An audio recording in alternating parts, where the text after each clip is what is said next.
Why are you smiling like this, Moon? Because today is August the 22nd, 2022. This is a day has significant meaning from me, my family, and my friends, also my business partners. It also has a significant meaning for you. Why? Because we're one day closer to the fantasy football season starting. We're one day closer to the NFL season starting. And by golly, goodness gracious, holy guacamole, it is right there. You can smell it. Smell it. It's like Friday. Taste the air. You taste it. It's good. It's different energy. Welcome to Fantasy Vibes. I'm your boy Mo, and you tuning in to me. Welcome to my platform. Here, we're all about perspective, and perspective matters because where you sit determines what you see, and what you see determines your outlook on the situation. Here, we can change and make any stat work for a player and work against a player. That's just the nature of the beast of fantasy because perspective matters. You yourself are going to win your leagues because you choose to think for yourself. I understand consensus is out there. I understand ADP is out there. But listen, you have to think for yourself. If somebody would have told you last year that, hey, I'm about to draft James Conner and draft him early, people would have laughed at you. But they wouldn't have laughed at the end of the year, though, when you hosting that fantasy football trophy. Why? Because perspective matters. On today's episode, jam packed in a short period of time. Got to give it to you. Got to put this content out.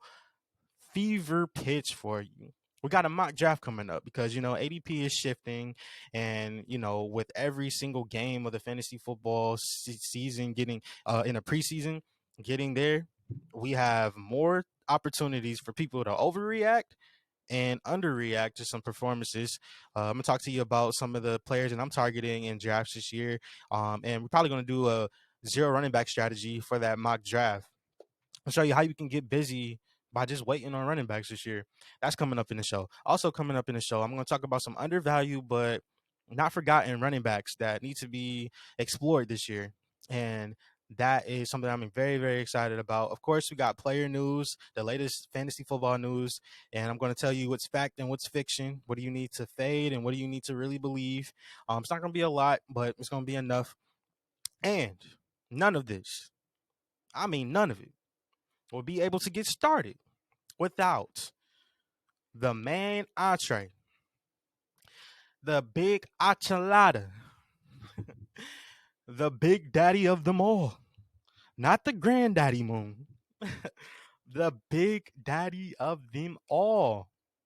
I'm talking about real talk, and this real talk has special significance for today. Why? Because, people, because today is Real Ones Productions anniversary. Real Ones Productions sponsors this show and every single episode that we have of Fantasy Vibes coming out to the people. So make sure you check us out at realonesproductions.com. And special shout out to my boys, KT, Jalen, Brad, and Steez. Make sure you follow us and check us out at romansproductions.com. And to y'all, happy anniversary, my brothers. Happy anniversary. Real talk, say it with my chest. It's time to come for it this time. Say it with your chest, Moon. Fantasy points per game, standard, for those that play standard league still. In 2017, this player has 9.3 fantasy points per game. 2018, 17.4. These are standard numbers. 2019, 22.2. 2020, 24.5. 2021, 12.9. Those are fantasy points per game in standard leagues. Standard. No points for PPR, no points for receptions or anything. That's context. Okay. What are we talking about, Moon? Well, I'll get to that in a second. I promise you. Let's talk about PPR, though, because this is where I'm tired of hearing this. PPR, 2017, rookie season, 14.3 fantasy points per game. 2018, 24.1 fantasy points per game. 2019, 29.4 fantasy points per game. 2020, 30.1 fantasy points per game. 2021, even in a down year with 7 games played, he had 18.2 fantasy points per game in his career. He is averaging 23.2 fantasy points per game. That means that you can plug him into your lineup. You can plug him into your lineup and not have to worry about a thing because he is going to get busy. He's not one of those people you have to sit here, dang, do I start him this week? Do I not start him this week? Do I trust him? Do I not trust him? Well, there's a lot of people out here that are not trying to trust this guy that I'm talking about. Who are you talking about? I promise you, I'm gonna get to it. Just bear with me. I gotta set the stage, right? This is theater. Gotta set the stage. But listen, and listen very, very closely. Real talk, say it with my chest. I'm happy you told me this. I'm happy. Real talk, say it with my chest. You need to stop using this injury concerns narrative against Christian McCaffrey because it's getting outdated. It doesn't make sense anymore. Like, if you look at all of the numbers and stats that I just used for the people that's out there that love analytics and love stats and everything in between, I need you to understand in full capacity that this man is a monster. Special. Nice play of this drive, and this is McCaffrey to the end zone for the touchdown. Head and shoulders, the best player in fantasy. It's not even close. If you're being honest, keeping it a buck, head and shoulders. I just gave you the standard and the PPR. PPR is ridiculous. You mean to tell me in 2020 he had 30.1 fantasy points per game? Average? That's ridiculous, bro. But all I hear lately is, well, I don't trust him because he's burned me. And what if he doesn't make it to week 6? I had a Carolina Panthers fan that I just met. Well, a Christian McCaffrey fan. Let me be all the way transparent. Christian McCaffrey fan that did not want to pick him. Why? Not because he's not talented, but oh well, Moon. He's only going to play. He's only going to play 6 or 7 games. What do you say about that? I told this man, and I quote, if he plays 6 or 7 games, I can guarantee you he's going to average between 22 to 27 fantasy points per game before he's walking out with a cast in a full body cast, like straight out of a SpongeBob episode. This guy is the real deal. I don't understand why it's a debate. Like, if you really just look at the numbers, if you look at the film that you're seeing right now, I queued up the highlights from 2020 and 2021 for those people that's out there that's like, oh, well, he didn't do it last year. You get a chance to see it right there. Look at that. Look at that. Talking about a PPR nightmare. This whole debate on if he should be 1.01. I've seen people take Christian McCaffrey at 1.4. Christian McCaffrey at 1.04 in this economy, in this landscape, in this America, in this world view. What? That doesn't make sense. He recently had to sit out of the preseason opener, but that's not anything new for me, or that's not anything new for you. We knew that he wasn't going to be playing the preseason. All reports are saying that his stock is rising. Everybody has been giving more love to D'Onta Foreman. D'Onta Foreman. Come on now. D'Onta Foreman and Chuba Hubbard. D'Onta Foreman had 566 rushing yards last year. 3 total touchdowns. A juke rate of 16.2. That's 43 in the National Football League.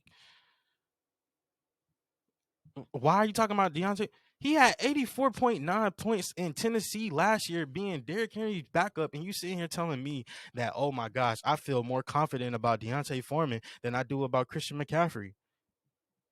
Stop it. Just stop. He's going to have a training camp where they're monitoring him, not trying to put the full workload as far as playing in the games. They're trying to keep him fresh. His training regimen has changed. They had improvements to the offensive line. It's not nearly as bad as it was in years past. It's a fact because they didn't want to help him. But, bro, we have to stop using this injury thing as the perspective that you only people want to look at. They look at this injury and Christian McCaffrey got hurt. He's going to get hurt. He's going to get hurt. Y'all act like this man is like walking in bubble wrap. Like he's just brittle and fragile. When he is out there, he has the most natural and fluid stride of a runner in the game. When he is out there, he is a PPR beast. He's even a standard beast. They are in attack mode when it comes to Christian McCaffrey, and they plan on using them heavy this year. So real talk, say it with my chest. Like I've been saying it this entire time. Bro, I know I love Saquon, and I know I love a handful of running backs that's out there. And I can make the argument of why some people might be looking in the other lens and, hey, Moon, I just can't still come around. But facts are not feelings. Feelings are not facts. Despite what your feelings may be about Christian McCaffrey, the facts suggest that his career, when it comes to PPR points per game, 14.3 in 2017, 24.1 in 2018, 2019, 29.4, 30.1 in 2020, and 18.2 last year. He played 7 games. Oh, in 2020, he only played 3 games, and he had 30.1 fantasy points per game, Moon. When he plays, he's as automatic as he can get. Real talk, stop using injuries as a reason to fade Christian McCaffrey. Look deeper. To be honest, that's a lazy take. It's lazy. It's really lazy, bro. And we have to do better at understanding who's a dog and who has that dog in him and who's not. There's no way you can watch just highlights and say that he doesn't have that dog in him. It's not.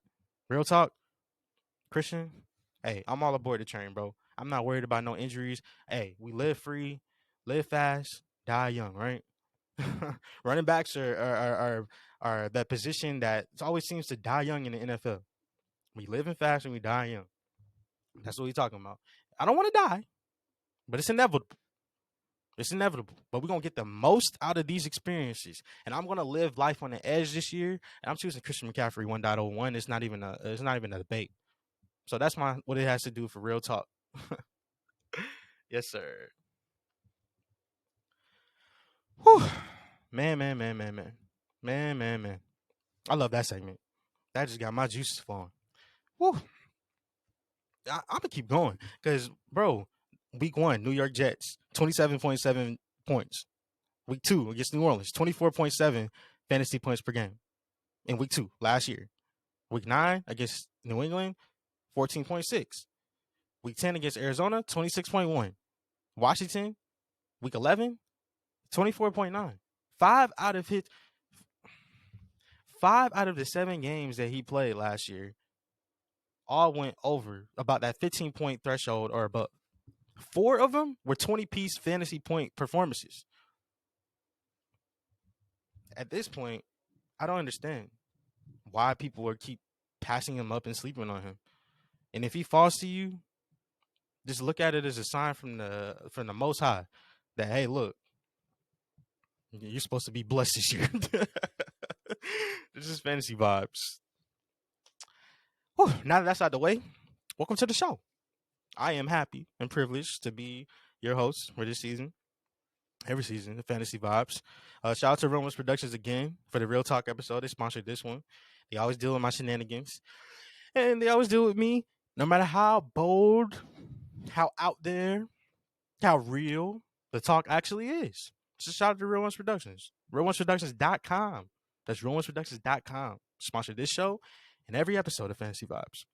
Coming up next in the show, you don't want to be that guy that passes on somebody that you think you can wait around for, but you really can't, and somebody ends up sniping you. Ah, man, they call sniper no sniping, sniper no sniping. Oh man. Oh, bro. I know if you're a fantasy football player out there, you've had to get sniped a handful of times, but this is why you care about undervalued but not forgotten. Them undervalued players, but not forgotten. That's coming up a little bit later in the show. Still to say. But right now, you about to go and get into a mock draft because I told y'all, I promised y'all I was going to get y'all with the mock draft. I did not forget about you. I didn't. Last episode we were supposed to have it, but this episode I definitely got you. You're about to join one right now as we speak. It's the 12 teamer, and we about to pick the spot that I'm going to go with is well, well, it's team 3, 6, 7, and 8. I am going to go team 8. Yeah, right now, team 8. And actually, Yeah, teammate. We're gonna go teammate. I'm gonna share my screen so everybody can see what we're going and got having. And welcome to the show. Sit back, relax, and enjoy yourself as you tune into this episode of Fantasy Vibes. And this is courtesy of Sleeper. Shout out to Sleeper. I love their platform. Shout out to all the improvements that they're adding, like expanding that and making odd number playoff teams. Like y'all keep. Come on, Sleeper. Thank you, bro. Appreciate you, Sleeper. One of the best fantasy platforms to ever exist. Period.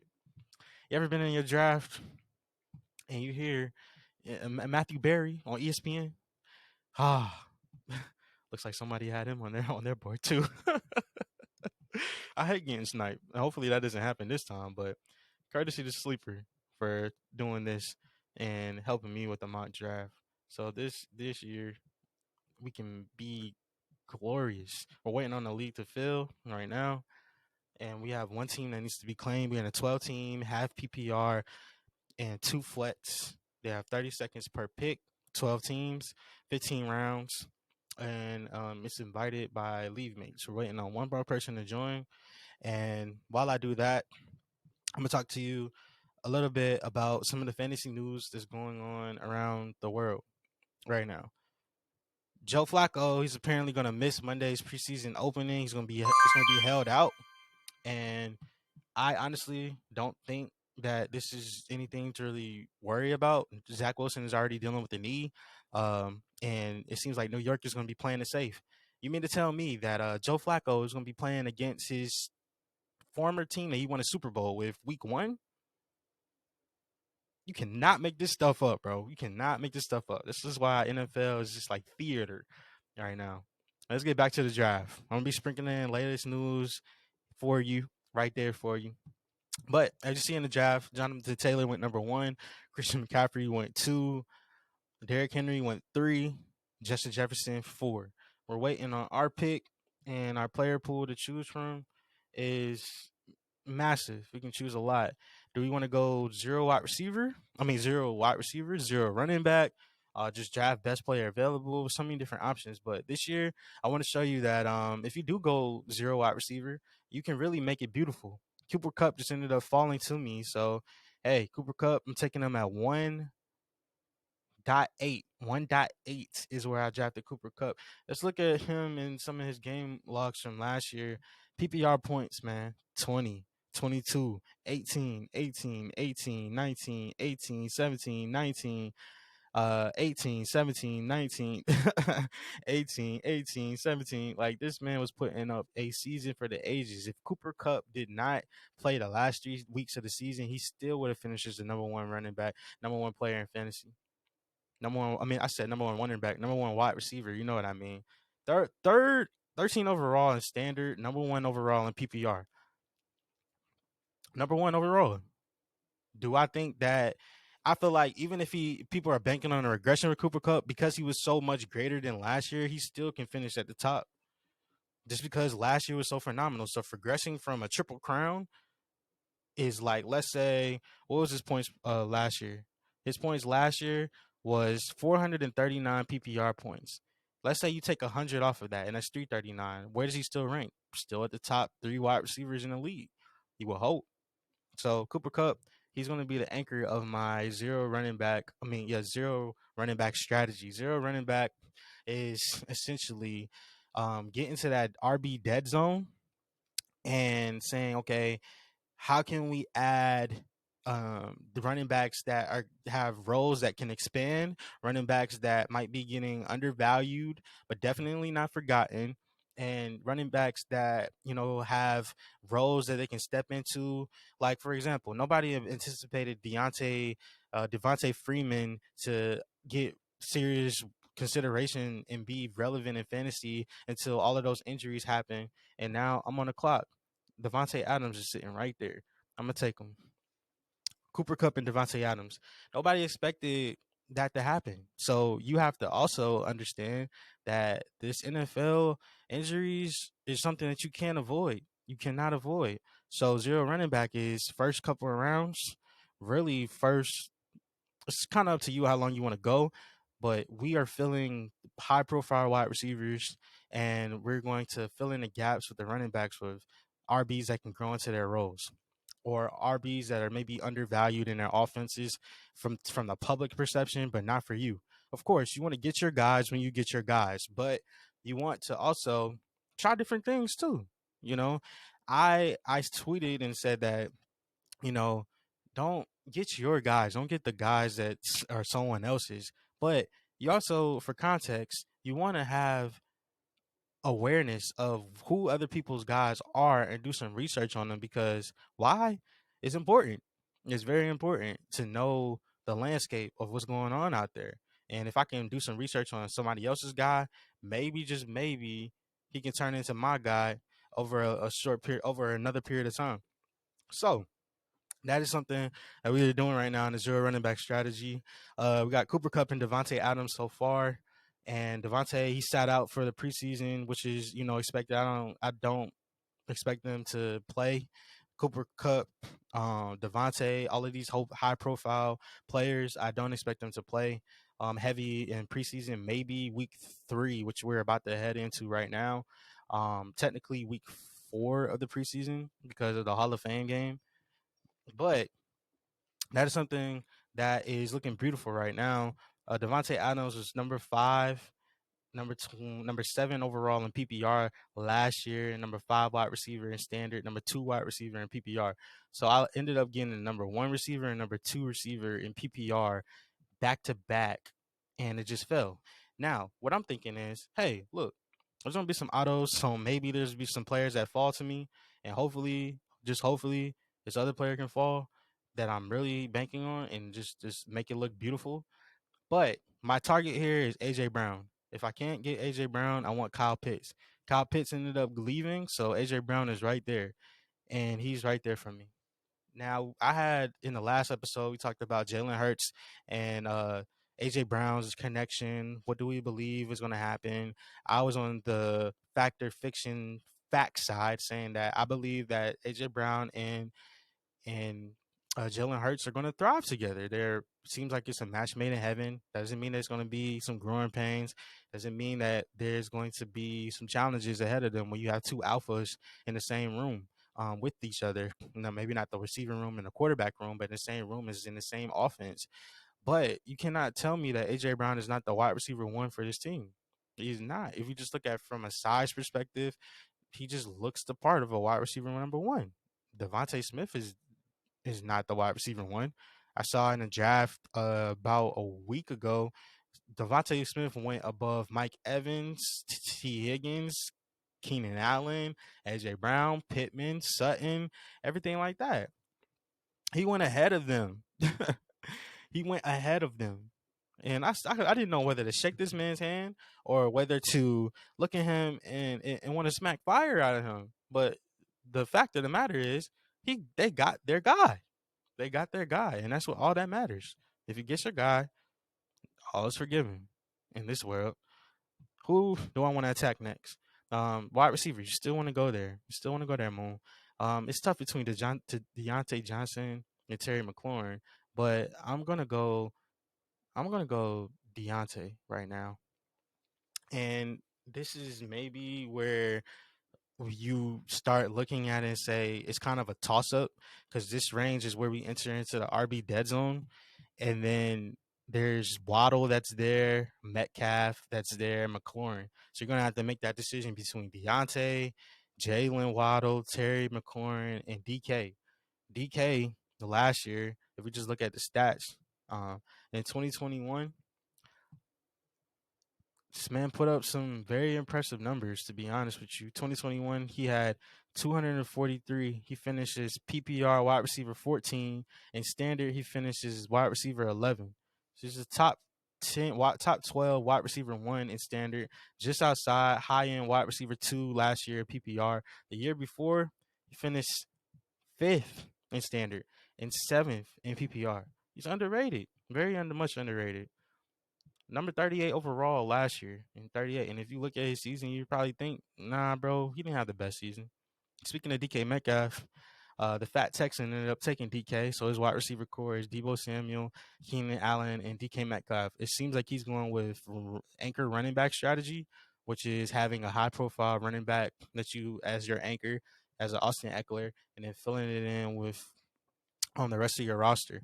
Me, I'm going 0 wide receiver. So as you can see, I'm the only one that's trying this strategy out, and you have to hit. And when you hit, it's going to show reward. But this is a strategy I'm showing you how to do. And if you look at my roster right now, my roster is loaded, really pretty much loaded. Cooper, Devontae, AJ, Deontay. That just sounds great. Cooper, Devontae, AJ, Deontay. That's tough. You like that? I like that. Why not? Now, this round is coming. We in round number 5 of the draft. J.K. Dobbins just went off the board at 5-1. Some other notable names that went in the 4th round, where we saw a bunch of wide receivers go. Out of 12, there was about 5 running backs and the rest wide receivers in the 4th round. But I'm nervous. The ones that I don't like is Cortland Sutton and Jerry Jeudy. The reason why I don't like Cortland Sutton and Jerry Jeudy is this, and I have to hurry up and explain this before we get out of there. In 2021, Cortland Sutton finished as 127 overall in PPR. Wide receiver 44. Wide receiver 44 in fantasy last year. Where's Jerry Jeudy? Jerry Jeudy finished in 2021 as wide receiver 85 last year. How much do you believe in Russell Wilson? Because I feel like you got to temper your expectation when you come to Russell Wilson. Like, everybody's expecting just boom thing, but I feel like you're banking on a Cortland Sutton jump up about 20 spots. Jerry Jeudy's overall ADP jumping up, where he finished last year, jumping up to that degree. I don't know if I can bank on that. And that's the reason why I'm kind of out on Denver wide receivers as a whole. And I'm not going to feel bad about it. I just think it's incredibly tough, especially when you look at Russell Wilson's numbers. I found out a stat about Russell Wilson where it's talking about how he targets most of his passes are targeted to the outside of the numbers. So who is going to be the slot receiver for Denver? Who? It's up for you to decide. And us for let it play out. I'm going to get the QB1, my QB1 in this round. I'm going Lamar Jackson. And my team right now is Lamar. I got Cooper Kupp, Devontae Adams, A.J. Brown, and Deontay Johnson. Let's look at Lamar real quick. Lamar is now heavier, more bulky, feeling better. He said that he feels better than he did in the MVP season. Um, that was one of the concerns for people outside of the numerous concerns that people say about him not being able to deliver the ball from the pocket, even though we saw that numerous times last year, over and over again. We continue to talk about the Ravens and how they were so injury plagued. He just finished in the top 100 players in the National Football League, lower than I thought that he should be. I think he finished like in the 30s, but I mean, he's top 20 in the league, year in and year out. It's just so hard to game plan for him, so hard to contain. And from a fantasy perspective, we had a Josh Allen went in the 2nd round. Josh Allen went in the 2nd round in a 1 quarterback league. There was 4 quarterbacks that went in the 5th round. Justin Herbert, Patrick Mahomes, Lamar Jackson, and Joe Burrow. I ended up taking Mahomes was 5'7", so he went right before me. I would have had a tough debate between Mahomes and Jackson, but Lamar Jackson is right there. Why not? Why not take him? I am going to continue to hit on these players, and I am going to take players that I feel like can come in and be very impactful. Dalton Schultz was extremely impactful last year. When I look at the fact that there's no more Amari Cooper, we're sitting here trying to figure out who are the wide receivers going to be outside of CeeDee Lamb. That only makes me think that Dak is going to continue to trust Dalton Schultz. I understand that his contract situation is where it is right now, and he didn't play in preseason. But last year in standard formats, he finishes tight end 3. In PPR, he finishes tight end 3. 108 overall in standard and 62 overall in PPR. This is year 4. He's trying to get that bag this year. So he's going to have to ball out in order for Jerry to pay him. And if you look at his numbers from a PPR game, 12, 11, 11, 11, 10, 11, 11, 11, 10, 11, 11, 11, 11, 10, 11. That's just the entire thing. He's looking at the depth chart. He's number one. Jake Ferguson is two behind him. Their wide receivers is CeeDee Lamb, Michael Gallup, Jalen Tolbert. Me personally, I don't really care about this Dallas offense this year. I'm not going to have so many investments in Dallas offense, but I know some people is concerning. They're like, okay, Dalton Schultz has been in the league since 2018. He finishes PPR tight end 72, 116. Oh, PPR finished 116 last year. 12, and then this year 3. So are you going to bank on 104 targets, 78 receptions, 808 yards this year? Hmm, I'm going to bank on more because I feel like they're going to have to use them. What other weapons do they have? And that's where we get to it. So that's why we want to attack. So right now, my team is Cooper Cup, Devontae, AJ Brown, Deontay, Lamar, and Dalton Schultz. Yes, I probably could have waited even longer on the tight end and maybe get like a sleeper like Dallas Goddard, who I think is going to have his role. Um, even though AJ Brown is there, I still think that they're going to have to utilize the middle of the field, and Jalen Hurts seemed to have a good connection with my guy Dallas Goddard. But I'm going to continue to fade. Right now, it's that time where you might have to overpay a little bit to get your guys and zero running back. And this is where I'm going to overpay in order to get my guys. You got to follow the money, right? Follow the money. And this is why I feel the way that I do. These running backs is right here. Kenneth Walker, I'm going to pass. Tony Pollard, even though the role expanding, I'm going to pass.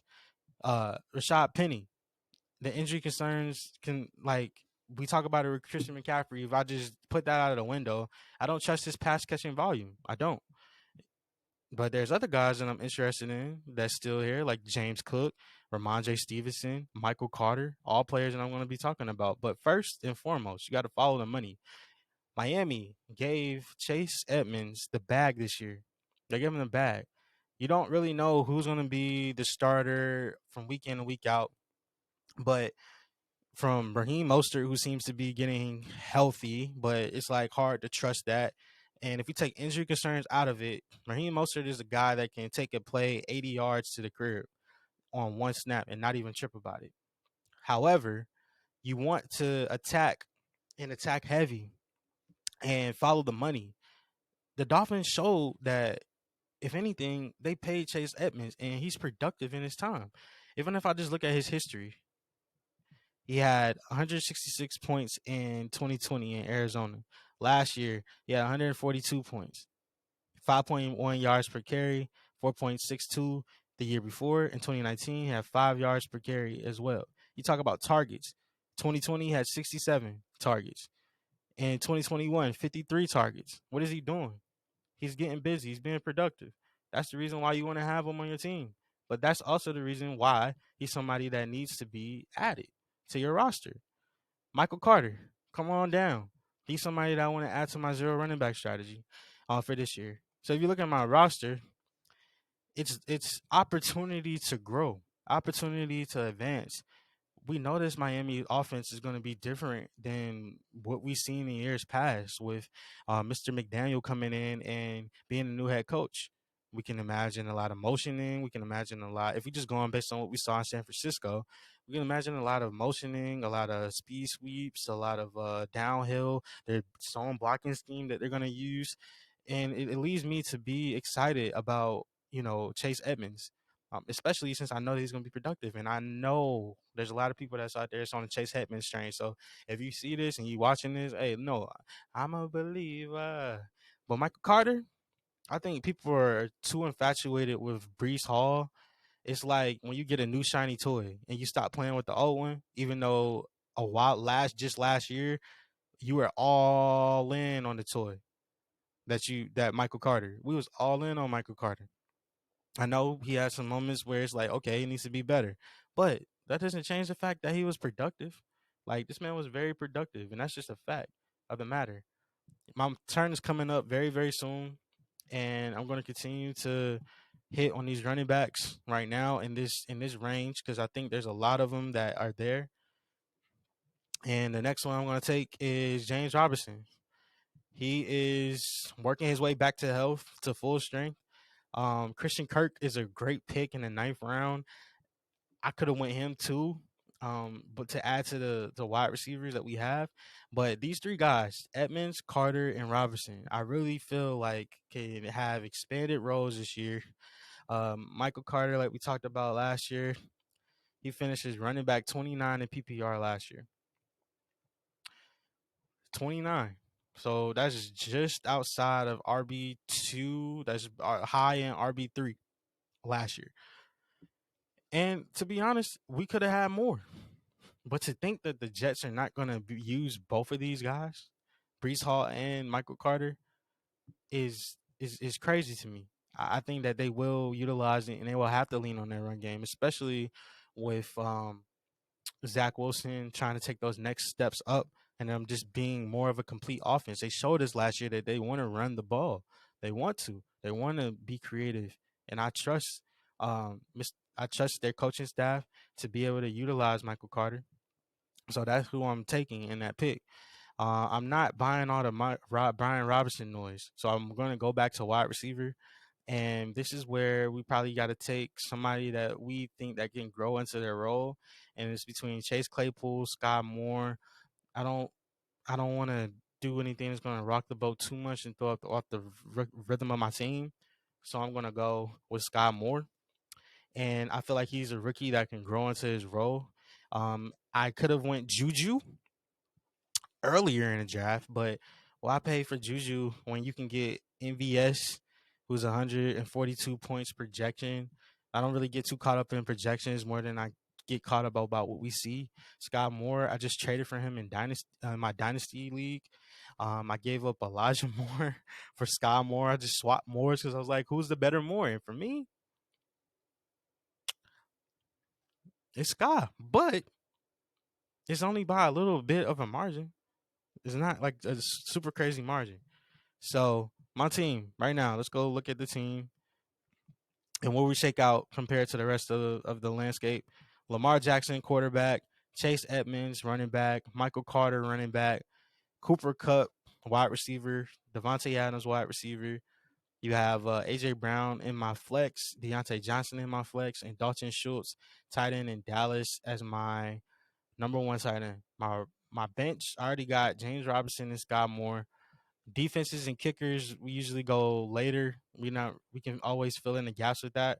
But for right now, I'm loving where my team is. There's also some studs that's out there that should be heavily involved, especially in wide receivers, because you can always get some wide receivers. Just they are there to be had. Um, and then quarterbacks are still there too. If I decide to take another one, just for my bench, just in case Lamar. But that is what you can expect. So I didn't want to go too far into the draft, and we definitely want to finish what we start. I was talking and they put me on auto pick and they picked the Rams defense, which is not I'm not tripping about. I would have loved to have them later, but we expect decent things, and I say decent because I'm not trying to be like overly hyping the Rams and everything, because I know that it's a new year, it's a new team, but for them to go in the top defenses, Bills, 49ers, Bucks, Rams, Ravens, I'm not mad at it.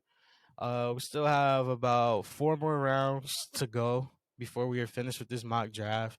And there's some other teams that's out here that are pretty good in my opinion.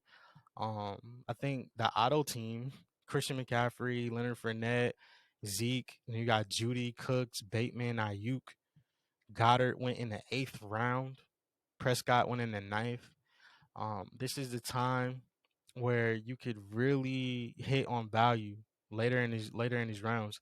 So it's nothing really to panic about if you're being honest when you're drafting. You just have to let the board come to you. If you already have a queue set up, let it come to you. if they snipe your guy, it's okay. There's another guy that's out there that could be just as valuable for you and your roster. We coming up on our pick, so you gotta make the most of it and make it count. There's wide receivers there that are ready and willing to get busy. I know that I can take one, but I'm gonna continue with the game plan. And if you have one, you want to get the other. So I'm gonna take Raheem Mostert as my backup. Now, normally I would have took Gainwell. I would have took Gainwell here, because I believe in Kenneth Gainwell. I believe that they're going to be more pass heavy this year than Philadelphia. Philadelphia, that is, they're going to be more pass heavy than they were later in the season in 2021, and they're going to have to. They have more dogs now, but I would love to go Gainwell because I think that his role is going to go, and I just don't. I'm not as high on Miles Sanders as I once was, so that's important. But he just got off the board. But when my pick though, Raheem Mostert, you want to have insurance. I got Chase Edmonds, so why not have Raheem Mostert as an insurance for Chase, just in case something does happen weird or from a week to week basis.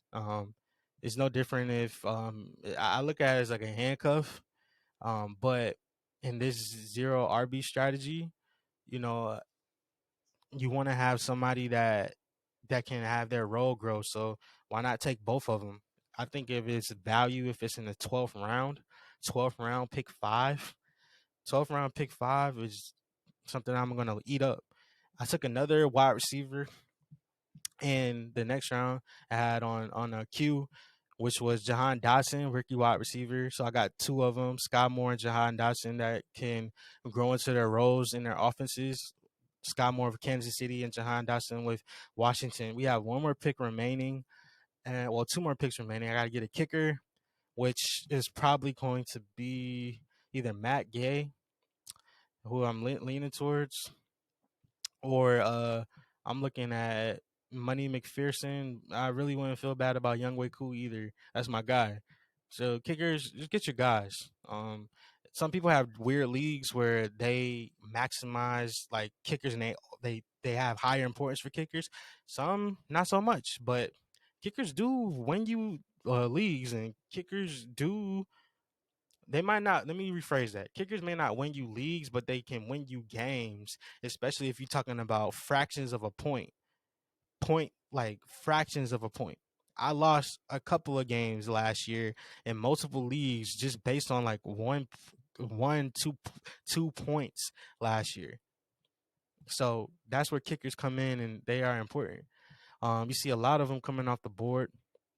I if I can't get Youngway, I'm taking Rodrigo Blankenship. He's a dog out of Georgia. I know him very familiar with Rodrigo, just based on what I've seen. But there's no way I can get a tight end, another tight end. There's no way I can get another tight end. Nope, it's cool. So we got the last pick on my team is just a bench stash, just in case something everything does not work out for me. Was Deshaun Watson. So we got Matt Gay. You see a bunch of kickers coming off the board. Justin Tucker went the highest at 12-12 on the board. We have my last pick was Deshaun Watson. Picked him up solely because he's going to be relevant in playing during the fantasy football playoffs. So why not have him on your team? Like, why not? Uh, he's just there. I got him in the last pick of the draft. Matt Gay, 14.5 of a kicker of one of the most high power offenses that we're expecting in the Rams. It means a lot of points, and he's going to be active. So my team, as we speak, let's go back and look at it as we recap. I don't need to convert my league into a sleeper league. Let's expand this so we can see everything. Quarterback Lamar Jackson, zero wide receiver strategy. Zero running back strategy. Lamar Jackson, quarterback. Running back Chase Edmonds. Michael Carter as running back. My two wide receiver starters are Cooper Kupp and Devontae Adams. I also have Dalton Schultz as my tight end. My two flexes are AJ Brown and Deontay Johnson. AJ Brown and Deontay Johnson as my flexes.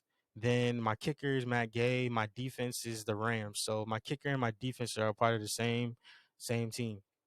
Then my bench: James Robinson, Sky Moore. I got Mostert, Dotson, and then Deshaun Watson as my bench steal slash stash. So yes, there's a lot of people talking about rate my team. Uh, and the comment section is going good. And somebody said Stevenson is a set throw or dart throw and is rough for RB3. And yeah, it was an auto pick. Nah, I don't agree with that. I actually feel like I was going to take Stevenson. I was hoping that Stevenson fell, but my whole debate was between Stevenson and Edmonds. Who do I need to attack more? And then this, I took Edmonds, but I can very well in another draft took Ramondre Stevenson right here and Michael Carter if he would have fell. But the four guys that I'm interested the most: Chase Edmonds, Michael Carter, James Cook, Stevenson. I'm not throwing out somebody like a Pierce or a Pollard. Pierce is unproven. We still don't know what the situation is going to shake out in. But James Robinson as well. They all fit in that mode of where I'm trying to attack in that zero running back strategy. We faded all of the big dogs. We faded all of the big dogs, and we ended up getting value players that can grow in their roles. So that is a look at my draft board. Take it in, soak it up. Let me know what you think my best picks are.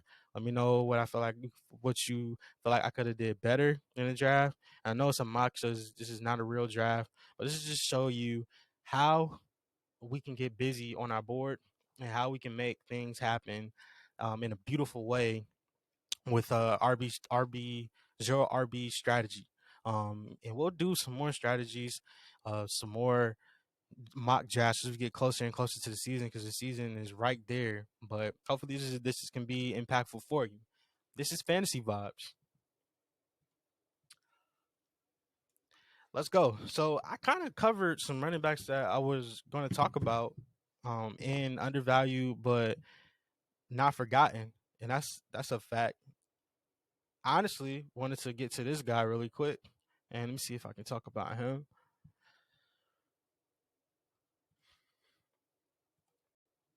This guy, Ramondre Stevenson, we just talked about him in the mock draft, but his role seems to be growing a lot lately. And from a pass blocking, pass protection standpoint, from a catching, receiving standpoint, um, they seem to continue to trust him, and he is a threat, a legitimate threat to Damian Harris this season. So much so that there's been reports and rumors that Damian Harris might be on the trade block. Well, I have to look at that and say, well, I kind of believe it because Damian Harris is on my trade block. On my league, he's on the trade block. So I have to just look at it and say, what are New England trying to tell us? New England trying to tell us that from Coach Bill, the one of the GOATs, the GOAT, he's showing that, hey, we like this kid. Yeah, he had his moments last year. Yeah, he had the fumble, but he's worked his way out of the doghouse, and he's continually improving. If you look at him as a pass catcher, that is the most exciting part about Ramondre. And for me, at least, outside of pass protection, outside of him being gifted as a runner, being able to run through the tackles in this New England offense, I'm all in on Ramondre, and I would say draft him higher than you normally would. So if his ADP or the round he's getting drafted in, let's see, go back to the sleeper league. He went in the 7th round, and somebody said that's a reach. That's where I'm trying to take him in the 7th round, right around that spot, 7th round. I would be cool with that because he normally would be going in the 8th, maybe even 9th round, lower.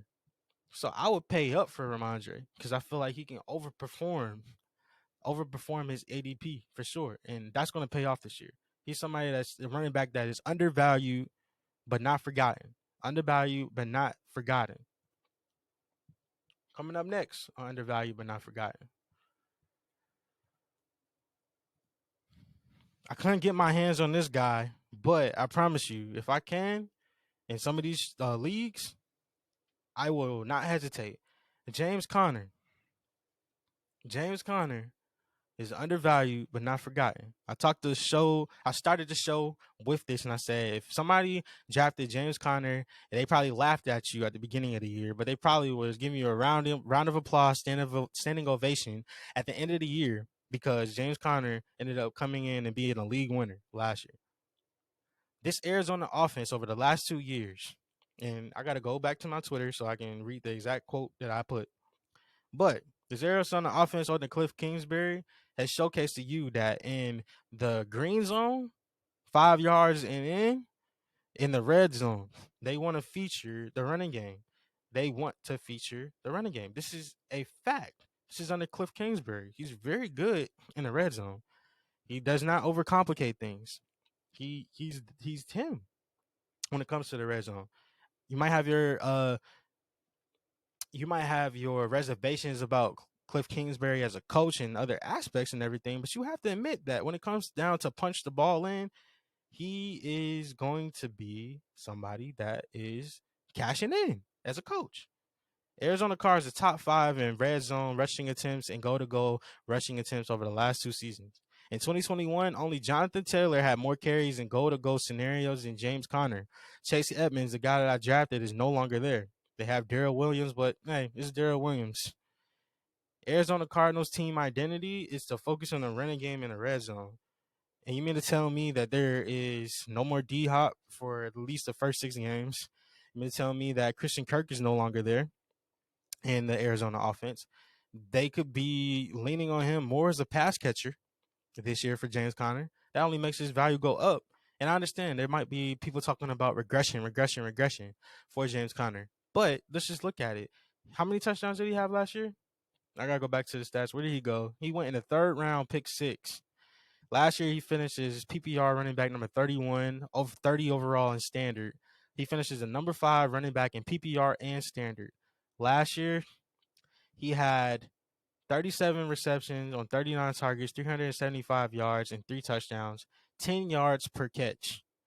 And it was yards per target was 9.6. That's only going to increase if we're talking about no more Christian Kirk, no D Hop.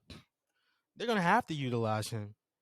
And he finished as running back number 5 with only 255 fantasy points last year.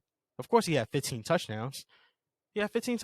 So if you're saying that he regresses, well, if you go from 15 touchdowns down to what, 12, 11, that's a regression. But hey, I'm still taking it. I'm still taking it. He has a history of doing this. He finishes running back 7 in standard and PPR in Pittsburgh in 2018. So this is not something that's like, oh my gosh. But I have to say, I was early in the offseason, I was not trying to get behind the James Conner train. This year, I'm trying to get behind the James Conner train. And he's somebody that I'm looking forward to seeing this year in Arizona. And I feel like Arizona is going to have one of the better offenses in the National Football League. I'll take it to the bank. James Conner, undervalued but not forgotten running backs. So we accomplished what we wanted to do with our goal for the show: mock draft, undervalued but not forgotten running backs, and we want to talk about our real talk, which is Christian McCaffrey. Some of the latest NFL news that happened today. Baltimore Ravens running back Nate McCrary was injured in Sunday's matchup against the Ravens. He led the team in rushing versus the Titans, and he finished with only 1 carry for 9 yards and a catch for 7 yards in his most recent game. He's been a constant contributor during the preseason, especially over the last 2 starts, and he's still fighting for a spot in the crowded backfield. So, what do we do with Nate McCurry? I don't say worry about it too much. And if you are in deeper leagues or dynasty, then I can understand why you would pay attention to this. But redraft, there's nothing for you to have fact or fiction about. Prayers up to him. Also, news. Mike Davis and the Ravens seems to be getting some work. I know he only had 6 carries for 18 yards, but his game against the Titans was definitely good. Uh, Tyler Batty was actually the show. He had 34 yards, 12 attempts, and he had 2 catches and a touchdown. So it's good to see Tyler Batty getting active. And after the week 1, when we saw against the Titans, where it seemed like he struggled a little bit. J.K. Dobbins and Gus Edwards, that's all we're kind of looking at in the Jones shot. Like, where are they? Where are they? Are they back healthy again? But we still got to pay attention to who's going to be involved, whether it's Mike Davis, Batty, and even Nate McCreary, just in case Dobbins is not back or available, or just in case Gus Edwards is not there or available. So Tyler Batty, congratulations to him. He led all rushers on Sunday night. So shout out to him. Juju, he's remained sidelined. He was unable to suit up for practice on Monday. Today is Monday, so this is just recent news. Um, Actually, we're expecting Juju to have a great season this year. With no more Tyreek Hill, you got MVS, you got Hartman still there. Everybody expected to take an elevated role, including Sky Moore. I expect this team to be a passing heavy team. They showcased all last year that they don't have to run the ball in order for them to be successful. They don't have to run the ball to be competitive or win games. Patrick Mahomes, when you have Patrick Mahomes, you can pass the ball for 40 times and be good. This is just the nature of the Chiefs. Andy Reid is always zigging while everybody else is zagging. So Juju, I expect him to be involved. I expect his role to continue to grow because why? He's going to be on the field. He's going to be on the field. He can block. He's great as a blocker. So that only makes his snap percentage go up because they can utilize him in those roles. But it is a little bit, when I say a little, I mean a little bit concerning about this knee injury. You have to uh, continue to monitor it. But fact or fiction, is it something I need to be worried about? Fiction. I'm not worried about it. Other news that we had for tonight. The 49ers signed to Sean Gibson for everybody in IDP. That's some notable news for you. He's a 32-year-old. He's a Pro Bowler in 2014 with the Cleveland Browns. Total in his career, he has 563 tackles, 1 sack, 14 tackles for a loss, and 5 quarterback hits with 27 interceptions, 3 for touchdowns. So it's a pickup for the 49ers, adding more depth to their team. I understand that he will be, I don't know if he's going to be a starter, but he's definitely adds secondary depth for San Francisco. And he's played with the Browns, Jacksonville, Houston, and the Bears. So he's been around the league. So he's a veteran. Definitely got to pay attention to that for the IDP people. The Bills released Tavon Austin. That's only one of the cuts. They're not going to be able to keep everybody on their team. They're going to be able to keep all those wide receivers. And Jalen the journalist is right. Jalen the journalist has been ahead of the wave since before I can remember about this whole ID about Khalil Shakir, saying that Khalil Shakir, he can be that guy. He can make it up to even as high as wide receiver 2. And at first I was like, you know what? I'm not really trying to hear that, Jalen. I'm all on Gabe Davis right now. But he has a point. Khalil Shakir has been doing amazing, and he might be the reason why Isaiah McKenzie and Jamison Crowder don't make this roster. Let's just be honest. Call a spade a spade. Pay attention to what's going on in Buffalo in the wide receiver core. Lamar Jackson recently came out and said that he's not worried about his health. He had been hampered by a right ankle injury at the end of last year, and it caused him to miss the final 4 games. He reported to training camp looking amazing, looking beautiful, if I'm being honest. There's no way that this starting job is going to be out of his hands. In fact, there's been reports coming out and saying that Lamar Jackson is expected to get more money than Kyler Murray. We knew that. Like, it's only going to keep going up and up and up. My thing with Lamar is maybe a franchise tag is not that bad, bro. Maybe you can pull a Kirk Cousins and try to milk it as much as you can. And who knows? By the time you sign a contract for real, it might be 300 million that we're talking about. Something to pay attention to. And last but not least, Baker Mayfield is named the Panthers' starting quarterback for the season. They officially announced that he is going to be starting against his former team. Now, they said that he's going to be started against his former team. They didn't say he was a season-long starter. That, hey, Baker is our guy for the entire year. Meanwhile, Sam Darnold is just sitting back, cooling, enjoying his contract that he's getting because he's still getting paid. And, we enjoying it all. But this is important because Matt Corral looks like he's going to be out of it right now. So it's really only Sam Baker and PJ Walker. So y'all didn't know how I feel about PJ Walker. If you don't know how I feel about PJ Walker is underrated, and I don't understand why he's still in Carolina. I wouldn't have him in Carolina. He should be out there. He can be a very good backup for somebody, possibly even a starter if you know how the NFL works with all these different injuries. But Baker, he played last season with the torn labrum in his shoulder, handful of other injuries that he had to deal with. He looks like he's in better health. It looks like he's going to be stepping into the starting role.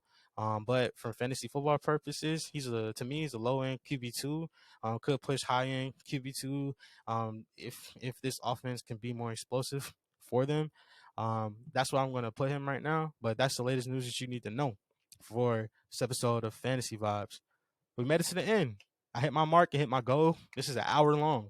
It's an hour long. We gave you a lot of content. We gave you a mock draft, underrated but not forgotten running backs. We talked about fantasy football news. We talked about real talk and why you shouldn't be giving Christian McCaffrey all this injury concern narrative. Like at the end of the day, that's kind of the fating. Like we need to be honest about what we talking about right now. All of this is some more. This is what we're going to expect all season. I'm looking forward to giving y'all much more content. I'm looking forward to, picking your brains, making you think when it comes to these players that we're talking about. And I'm nervous for this season, to be honest, but not from what we given as far as content. I'm nervous because of all of the people that's going to be ahead of the wave, and a part of this wave that we're doing with Fantasy Vibes, and it's just about to be massive, bro. And that alone in itself is it's like a nervousness excitement that we talk about. So I appreciate y'all taking out your time to watch Fantasy Vibes today. Shout out to everybody that's on YouTube. It's on Spotify. Watching on Spotify, you're greatly appreciated. Make sure you hit us with that 5-star review. If you love the show, you love what you're getting, you love the information, whatever it is that you appreciate, even if you took your time out, man, consider leaving a review. It helps with the expansion of our podcast out to the platforms, out there to the people, making them aware of what's going down, man. So I greatly appreciate it. We take the positive and the negative that comes with this. And if you have any questions for me, make sure you follow me on Twitter at FF_MoonVibes. That's FF_MoonVibes. We would love to connect with you. Love to connect with you. And in the season, we're gonna be going strong. So if you have any questions about fantasy, you can hit me up in my Twitter.